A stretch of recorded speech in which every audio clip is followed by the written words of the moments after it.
لقمہ اجل صرف مسلمانوں کو بنتے دیکھا ہے، اس میں کس کا کیا قصور ہے اس پہ بعد میں بات کریں گے، لیکن آج جو کچھ ہو رہا ہے اور مشرق وسطیٰ جس کو مغربی ایشیا بھی کہا جاتا ہے، اور ہم اس کو جزیرۃ العرب اور فارس کی سرزمین اور شام و فارس کی سرزمین سمجھتے ہیں، یہ نہ صرف مسلمانوں کی بیسک عقائد کا مرکز ہے یہ سرزمین، بلکہ یہ آخر الزماں میں ایک بہت بڑا کردار ادا کرنے والا ہے یہ خطہ،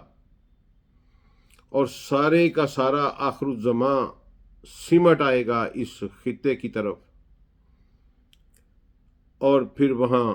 وہ کچھ ہوگا جس کا رسول اللہ صلی اللہ علیہ وآلہ وسلم نے بالکل اس طرح نقشہ کھینچا ہے جس طرح کے سامنے کسی کو سکرین لگا کے دکھا دیا جاتا ہے۔ بدقسمتی یہ ہے کہ جو پڑھتے بھی ہیں وہ بھی اس کو بیان نہیں کرتے، اور جو کچھ کرنے کی ہمت اور توفیق رکھتے ہیں یا اس پوزیشن پہ بیٹھے ہیں کہ وہ کچھ کر سکیں، وہ شاید یہ پڑھتے ہی نہیں، کبھی ان کے علم میں ہی نہیں آیا، یا شاید کبھی انہوں نے اس کو قابل توجہ سمجھا ہی نہیں کہ رسول اللہ صلی اللہ علیہ وآلہ وسلم ان بدلتے ہوئے حالات میں کیا فرما کے گئے ہیں۔ رسول اللہ صلی اللہ علیہ وآلہ وسلم ایک خیمہ میں تشریف فرما تھے، ایک سفر سے واپسی تھی، رستے میں قیام تھا، ایک خیمہ میں تشریف فرما تھے، اور ساتھ رسول اللہ صلی اللہ علیہ وآلہ وسلم کے ایک ہونہار شاگرد جناب معاذ بن جبل رضی اللہ عنہ تشریف رکھتے تھے۔ تو رسول اللہ صلی اللہ علیہ وآلہ وسلم نے کہا کہ معاذ سنو، عمران البیت المقدس خراب الیثرب و خراب الیثرب،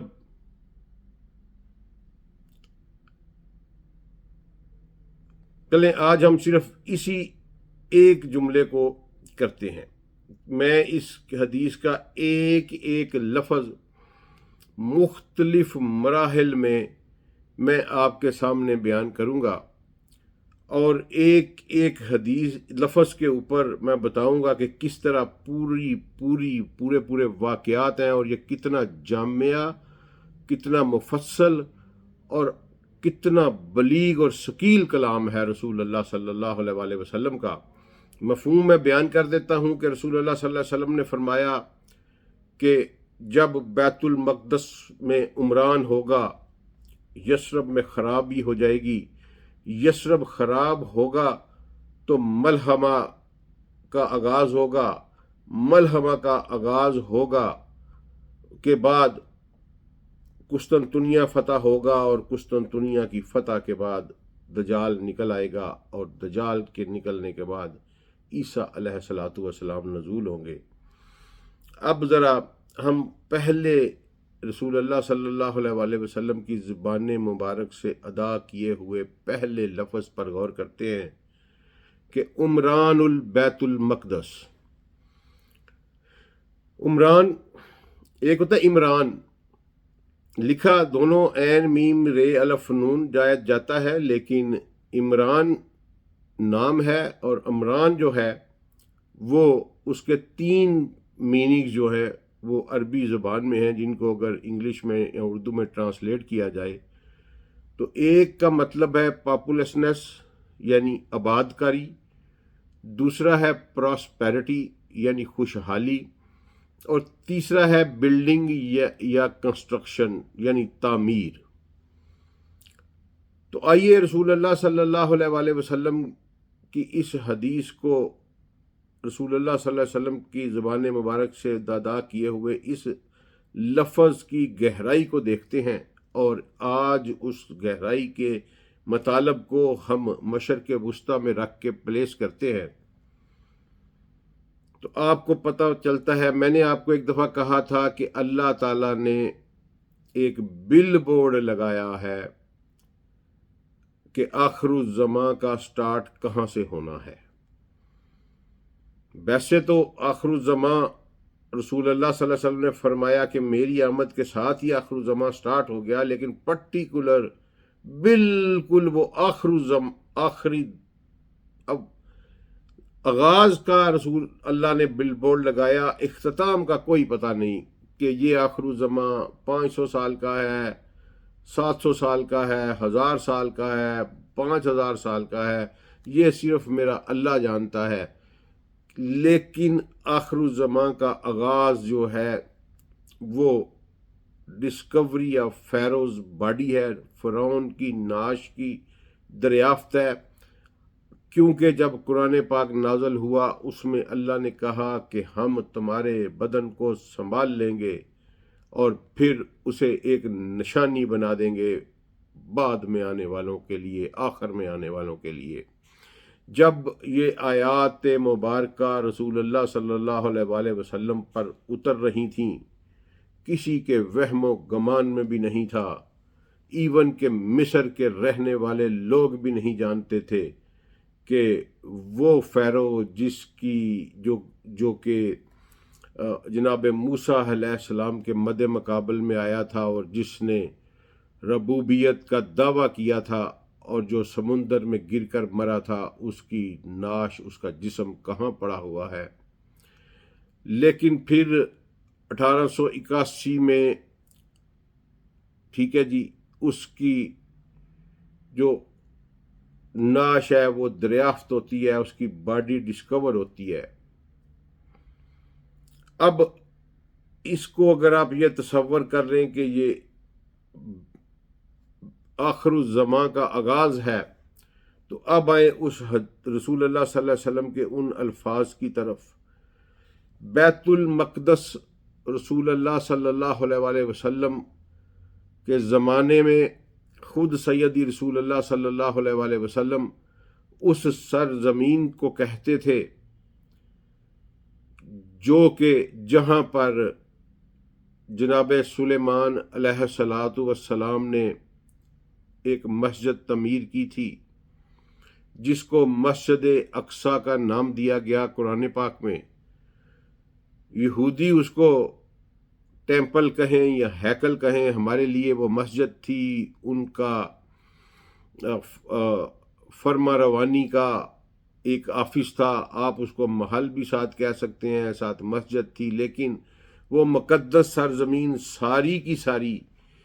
جو کہ اس کے احاطے میں واقع ہے اور جہاں سے میرے رسول صلی اللہ علیہ وآلہ وسلم پھر معراج پہ تشریف لے گئے تھے، یہ سارے کا سارا بیت المقدس کہلاتا ہے۔ آج کل اس کو ایسٹرن جیروسلم بھی کہتے ہیں۔ رسول اللہ صلی اللہ علیہ وآلہ وسلم نے جب یہ فرمایا کہ عمران البیت المقدس، تو سب سے پہلا میننگ اس کا بنتا ہے پاپولیسنس آف بیت المقدس، بیت المقدس میں آباد کاری۔ تو جس وقت یہ آیات نازل ہو رہی تھیں، ان آیات کے نزول سے کئی صدیاں پہلے، تقریباً 500 سال پہلے، یہودیوں کو اس سرزمین سے نکال دیا گیا تھا۔ اس وقت تو بڑی دور کی بات، اس وقت تو کوئی کسی کے وہم و گمان میں بھی نہیں تھا، کوئی سوچ بھی نہیں سکتا تھا کہ یہودی کبھی یروشلم میں آ سکتے ہیں۔ پھر جب سیدنا عمر ابن الخطاب نے اس کو فتح کیا اور اس کی چابیاں اس شرط پر مسلمانوں کے حوالے کی گئیں، عیسائی راہبین پادریوں فادرز کی طرف سے، کہ مسلمان اس وعدے پر قائم رہیں گے کہ وہ یہودیوں کو اس میں آباد کاری کی اجازت نہیں دیں گے۔ اس پہ سائن ہوئے اور عمر ابن الخطاب نے اس کی ضمانت دی۔ اور دوستو، آج سے صرف آج سے صرف تقریباً 150 سال پہلے، 140-45 سال پہلے بھی کوئی سوچ بھی نہیں سکتا تھا کہ یہودی جو ہیں وہ یہاں آباد کاری کر سکتے ہیں۔ تو میرے مصطفیٰ کریم نے آج سے 1400 سال پہلے فرمایا تھا کہ یہ آباد کاری ہوگی۔ تو جو ہی آخر الزمان کا آغاز ہوتا ہے، اسی دہائی میں 1880 سے 1890 کی دہائی میں جہاں فیرو کی باڈی ڈسکور ہوتی ہے، آخر الزمان کا آغاز ہوتا ہے، اور ساتھ ہی یہودیوں کی پہلی آباد کاری شروع ہو جاتی ہے، اور تمام مسلمان سلاطین جو تھے وہ عمر ابن الخطاب کے کیے ہوئے اس وعدے پر قائم رہے۔ لیکن پھر 1882 میں پہلا ایلیا جو ہے وہ رونما ہوا۔ یہودی اس کو ایلیا ALIYHA ایلیا کہتے ہیں۔ ان کی زبان میں اس کا مطلب ہے کہ دنیا کے کسی بھی خطے سے واپس اپنے ارض مقدس کو پلٹ آنے کو نام کو ایلیا کہا جاتا ہے۔ جب ٹائٹس رومی نے ان کو یہاں سے نکال دیا تو پھر یہ دنیا میں بکھر گئے، اور پہلا ایلیا ان کا 1882 میں ہوا، اور راسٹشیلڈ نے اس کو فائنانس کیا، اور رشیا کے علاقے سے یہودیوں کو ایگریکلچر کے نام کے اوپر، زراعت کے نام کے اوپر یہاں بھیجا گیا۔ یہ پہلا قافلہ تھا جو 1882 میں آیا، 70 عیسوی کے نکلے ہوئے۔ 1882 سے میرے رسول کے فرمائے ہوئے بات عمران، یعنی اس کا اگر آپ عمران کو 3 فیزز میں تقسیم کر لیں، پاپولیسنس، پراسپیرٹی اینڈ بلڈنگ، تو پراسپیرٹی بعد میں آئے گی، پہلے پاپولیسنس کا آغاز ہوا۔ راسٹشیلڈ خود نہیں آیا، اس نے ان لوگوں کو فائنانس کرنا شروع کیا اور پیسہ دینا شروع کیا۔ اس کے بعد 1904 میں راسٹشیلڈ آیا، اور اس نے پھر وہاں آ کے کچھ 8-10 بندے اور اس کے ساتھ تھے، اور ایک ٹیلا تھا، ایک ٹبا تھا ریت کا، جس کو تل ابیب کہتے تھے۔ تل ابیب کا مطلب ہوتا ہے کہ ریت کا ایسا ٹیلا جس کے ارد گرد یا نیچے پانی کی کوئی نشانات ہوں۔ ریت کے اس ٹیلے کے اوپر، جس کو تل ابیب کہتے تھے، اس کے اوپر کھڑے ہو کر اس نے جو سمندر کے گونگے سے ہوتے ہیں، اس نے اس سے قرآن اندازی کی اور ریت کے اوپر نشان لگائے، اور پھر سیکنڈ ایلیا ہوا، پھر تھرڈ ایلیا ہوا، اور پھر بالفور ڈیکلیریشن کے بعد یہودی جوک در جوک دنیا کے ہر خطے سے وہاں تشریف لانے لگے۔ اب آپ اندازہ لگائیں کہ وہ لوگ جو یورپ میں، جو امریکہ میں، جو ایشیا کے ترقی یافتہ ملکوں اور شہروں میں بڑے بڑے بزنسز کے حامل تھے، وہ سب کچھ چھوڑ چھاڑ کر اس صحرا میں کیوں آ رہے تھے دوستو؟ وہ کوئی پیسہ کمانے نہیں آ رہے تھے، وہ آپ کی زمین پر قبضہ کرنے آ رہے تھے، اور وہ آپ سے لڑنے آ رہے تھے۔ یہ پاپولیسنس کہ آج سے صرف 140-45 سال پہلے جب کوئی سوچ بھی نہیں سکتا تھا کہ یہاں یہودیوں کی آباد کاری ہوگی، اور صرف 100 سالوں میں، یعنی 110 سالوں میں، 1916 میں جب بالفور ڈیکلیریشن سائن ہوتا ہے، اور آج 2026، یہ صرف 110 سال بنتے ہیں، جو کہ ایجز آف سیولائزیشن میں جن کی کوئی اہمیت نہیں ہے، بڑا چھوٹا سا ٹائم سپین ہوتا ہے ایجز آف سیولائزیشن میں 110 سال کا، لیکن 110 سالوں میں آج صورتحال یہ پہنچی ہے کہ وہاں دنیا کی سب سے بڑی یہودی کالونی اسٹیبلش ہو چکی ہے، یہودی بستیاں آباد ہو چکی ہیں، آباد کاری کا عمل 70 لاکھ تک تعداد چلی گئی ہے ان کی، اور مائٹ بھی 1 کروڑ تک پہنچ جائے گی اور چند سالوں میں، اور دنیا کے، اور انہوں نے پھر یہ قانون بنا لیا ہے کہ دنیا میں یہودی جس مرضی ملک، جس مرضی خطہ زمین میں پیدا ہوگا وہ نیچرلی اسرائیل کا شہری تصور کیا جائے گا۔ یہ آباد کاری کا پروسیس جس کو رسول اللہ صلی اللہ علیہ وسلم نے کہا تھا کہ یہ ہوگی، عمران البیت المقدس کا پہلا فیز پاپولیشن کا تقریباً اپنے انجام کو پہنچ چکا ہے یا پہنچنے والا، کیونکہ جب انہوں نے کہہ دیا کہ ہر یہودی، دنیا کا ہر یہودی یہ لا بنا دیا اس اسٹیٹ آف اسرائیل کا نیچرل بائی برتھ سٹیزن ہے، چاہے وہ دنیا کے جس مرضی خطے میں پیدا ہو، تو اس کا مطلب ہے کہ ہر کوئی بندہ وہاں آباد ہو سکتا ہے آ کے۔ پھر یہودی بستیاں بسائی گئیں، پھر قبضے کیے گئے، اور دوستو اس میں سب سے بڑی جس پہ میرا دل سی پارا ہو جاتا ہے، ٹوٹتا ہے، خون کے آنسو ہوتا ہے، کہ اس میں 2 چیزیں ہیں کہ جب یہ مسلمانوں کے ہاتھوں سے یہ علاقہ چھینا گیا، جنرل ایلن بی جو برطانیہ کا جنرل تھا، جب وہ فلسطین میں یا یروشلم میں داخل ہوا تو اس کے ساتھ 90% فوج جو تھی وہ مسلمانوں کی تھی۔ یہ تاریخ کا ایسا کڑوا سچ ہے جو آپ کو تسلیم کریں گے اور آپ کے رونگٹے کھڑے ہو جائیں گے کہ جب میں فردر بتاؤں گا کہ ان 90% میں 70% پنجابی مسلمان تھے اور 30% عرب مسلمان تھے۔ یہ کردار جہاں تک امت پہنچی کہ اپنے ہاتھوں سے اپنے بھائیوں کو گولی مار کر بھگا دیا، اور یہ بیت المقدس جو ہے یہ کرسچنز کے حوالے کر دیا۔ اور اس کے بعد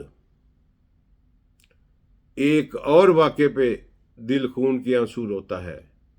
کہ یہ جو میں نے بتایا 1882 سے 1916 تک کا دور ہے، یہ انہوں نے خود اپنے گھر بیچے، خود اپنی زمینیں بیچی یہودیوں کو۔ وہ آتے تھے، وہ کہتے تھے کتنے کا ہے؟ 50,000 کا، 5 لاکھ لو لیکن ابھی خالی کرو، خالی کر دے، بیچ دیتے تھے۔ یہ جو آج ہمارے بھائی لڑ رہے ہیں، کٹ رہے ہیں، مر رہے ہیں بیچارے، ان کے آباء و اجداد نے ان کے ساتھ ظلم کیا کہ انہوں نے خود اپنی زمینیں ان کو بیچی یہودیوں کو۔ تو یہ پاپولیشنس کا عمل جو ہے یہ مکمل، تقریباً مکمل ہو چکا ہے۔ اب پراسپیرٹی کا جو ہے نا جی یہ شروع ہونے والا ہے۔ موجودہ حالات جو ہیں، یہ جو کچھ آپ کو نظر آ رہا ہے، یہ پراسپیرٹی کی، اسرائیل کی پراسپیرٹی کے لیے یہ سارا کچھ ہو رہا ہے۔ یہ مشرق وسطی اور وینزویلا میں آپ کے سامنے جو کچھ ہوا ہے، یہ صرف اور صرف اسرائیل کی پراسپیرٹی کے لیے ہوا ہے۔ یہ رشیا اور یوکرین کی وار اور یورپ کے ساتھ کشیدہ تعلقات، رشیا کے بھی اور امریکہ کا بھی یورپ کو گورنا اور یورپ کو چھوڑ دینا، یہ بھی صرف اسرائیل کی پراسپیرٹی کے لیے ہو رہا ہے۔ میں آپ کو سمجھاتا ہوں کہ یہ کس طرح۔ پہلے یہ سمجھیے کہ یہودیوں کا یہ عقیدہ ہے کہ جب تک ہم 3rd ٹیمپل تعمیر نہیں کرتے ہمارا مسیح دنیا میں نہیں آئے گا۔ اور کرسچنز کا ایک فرقہ ہے ایونجلس کرسچن۔ ایونجلس کرسچن جو ہیں، ڈونلڈ ٹرمپ اس وقت جو امریکن پریزیڈنٹ ہے، یہ ڈائی ہارڈ سٹانچ انتہائی فنڈامنٹلسٹ ایونجلس کرسچن ہے۔ اور ایونجلس کرسچنز جو ہے ان کا یہ عقیدہ ہے، ایمانی عقیدہ ہے کہ جب تک اینٹی کرائسٹ نہیں آئے گا کرائسٹ نہیں آئیں گے، یعنی عیسیٰ علیہ السلام کا نزول نہیں ہوگا۔ تو اس حوالے سے ہمارا بھی یہی عقیدہ ہے کہ پہلے دجال نکلے گا، پھر عیسیٰ علیہ السلام جو ہیں وہ ظہور ہوں گے۔ تو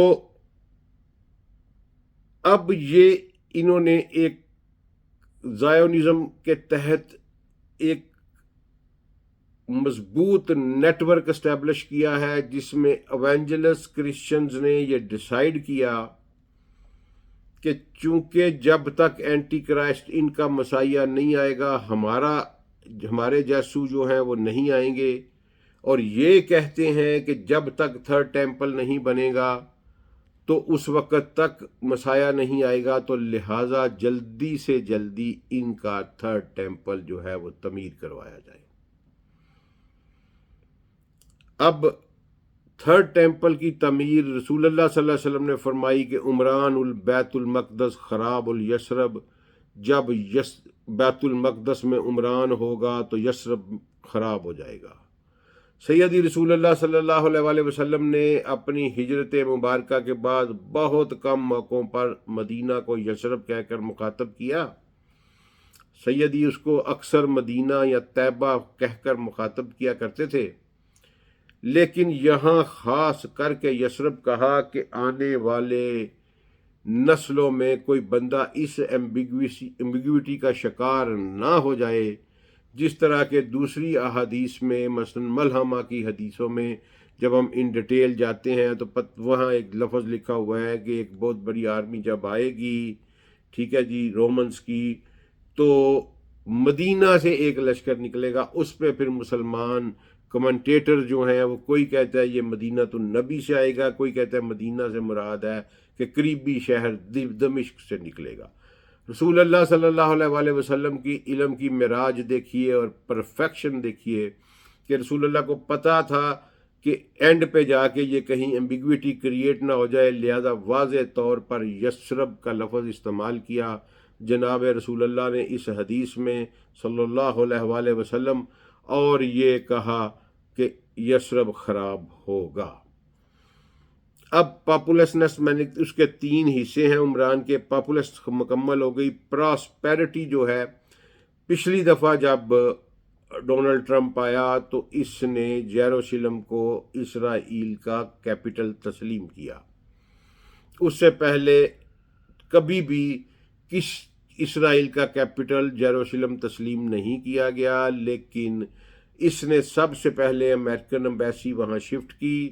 اور اسرائیل کا کیپٹل اس کو تسلیم کیا۔ یہ جو پراسپیرٹی کا یہ آغاز ہوا ہے، اس وقت دنیا میں سب سے مہنگی کماڈٹی یا وہ کماڈٹی جس سے فوری طور پر دولت حاصل کی جا سکتی ہے وہ تیل ہے،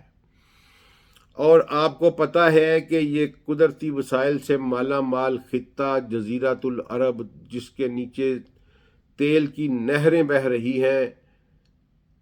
اس کے اوپر ایک ایسی سکیم انہوں نے لانچ کی ہے جس کے ذریعے سے یہ دنیا کے تیل سے اتنی تیزی سے منافع کمانے جا رہے ہیں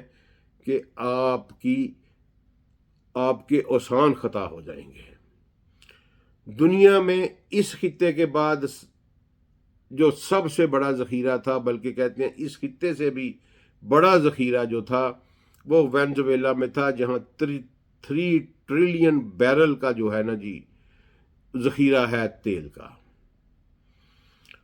اب یہ جو کچھ آپ کو نظر آ رہا ہے، ایکچول اس کے پیچھے بڑی تیزی کے ساتھ تیل کی دولت سے پیسہ کمانا ہے اور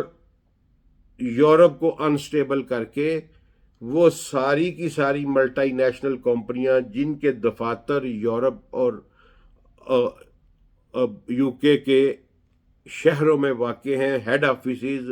دنیا کے وہ بڑے بڑے تمام بینک جو یورپ میں بیٹھ کے کام کرتے ہیں، ان سب کو یروشلم میں شفٹ کرنا ہے۔ یہ سارا کچھ دوستو اس سکیم کے تحت ہو رہا ہے۔ یہ ابھی دوسری فیز ہے، ابھی یہ قطعی طور پر تیسری پہ نہیں جائیں گے، یعنی بلڈنگ آف